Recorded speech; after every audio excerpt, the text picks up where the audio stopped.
around him, Daniel Shays saw poor farmers like himself, many of whom he had served with in the Revolutionary War, now being sent to rot in debtors' prisons. Families were left without providers, and mothers were forced to beg in the streets. He had been taken to court for debts twice by different retailers. So Daniel Shays was afraid that he was going to lose his land, he was going to lose his crops, lose his cows, and so on, and he couldn't support his family at that point.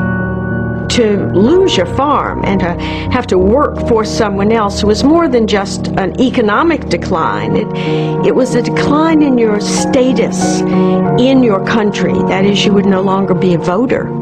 In order to vote in most colonies and in most states, you had to prove that you owned land. This made you an independent man.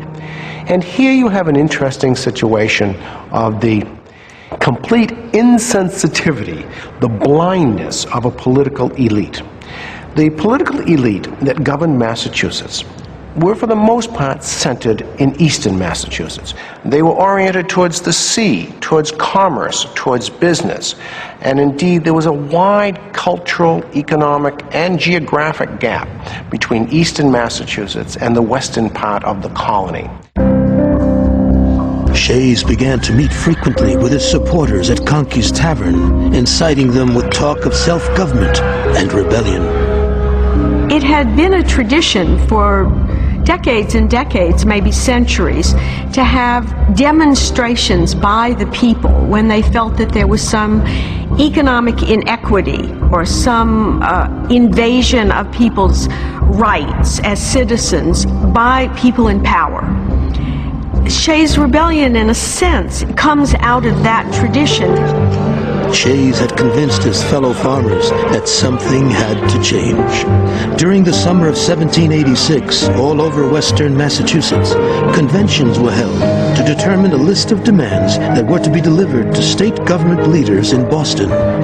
Because Boston was both the center of industry and also the major port, the state government was largely composed of wealthy lawyers, merchants, and property owners. The Eastern establishment turned a deaf ear. There were protests. The rebellion that erupts in 1786 and 87 did not come as a great surprise. There had been lots of little bits of evidence and suggestions that the people in the West were unhappy. But the Eastern establishment ignored that. And they went ahead with their program of taxation. That is, taxation to raise the money, to pay the state debt, and to make the necessary contributions to national government. In the meantime, ignoring this rising chorus that was coming up from the more rural areas of Massachusetts.